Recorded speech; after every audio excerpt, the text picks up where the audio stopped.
Habang busy na ang iba sa pagluluto ng handa ni Kuya Kian, eto mga borders natin ay tulog pa. Magandang araw sa ating mga ka-borders. Isang araw po bago ang handaan ay pinalinis sa Ate Adi tong gilid namin. Medyo makalat na rin talaga at madamo. Tapos po, eto na po yung araw. Ay hindi pala, kahapon pa pala yung naging graduation ni Kuya Kian, kinabukasan na naghanda. Sa mga hindi po nakakaalam, ay si Kuya Kian po ay anak ni Tito Memong TV. Madaling araw pa nga lang po, si Tito Mar at si Papa Bernard nyo ay sinama si Tita Adi para mamili ng mga gagamitin. Konting salo-salo lang din man po ito at kami-kami lang din. Gusto lang din po talaga namin i-celebrate ang pagtatapos ni Kuya Kian. Aba, big achievement yan. Si Kuya Brent ko kaya kailan pa. Habang busy ni kami sa labas, eto sila himbing na himbing pa ang tulog. May nabili pa nga silang lugaw sa labas. Sabi ko kay Papa Bernard ay pahingi, akin daw pala talaga yan.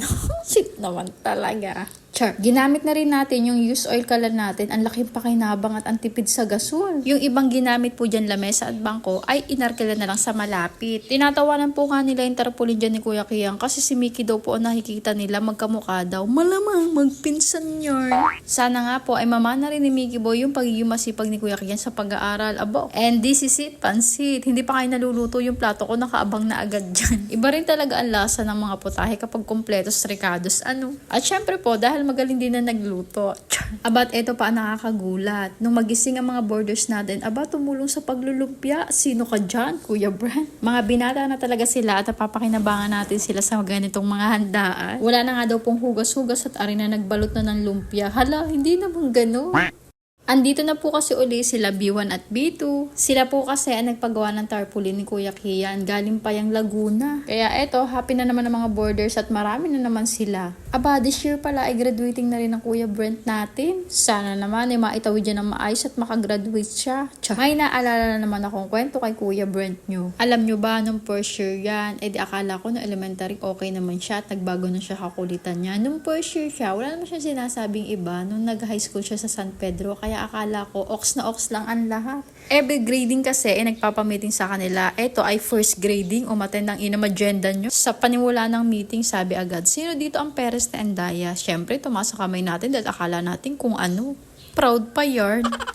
Eto na, ang sabi sa akin, kayo po pala ang parents na Andaya. Alam nyo bang kasama siya sa F4? Sabi ko, anong F4? Di ba yung F4 yung nanay one Sa isip ko, mga ano to, guwapito. Siyempre, medyo pogi naman si Kuya Brent. Tinanong ko agad, ano pong F4, sir? Ang sabi ng teacher niya, bansag po sa kanilang apat yan. Ibig sabihin ng F4, yung apat na yun, ang napakakulit at napakatitigas ng ulito sa loob ng classroom. Hala siya!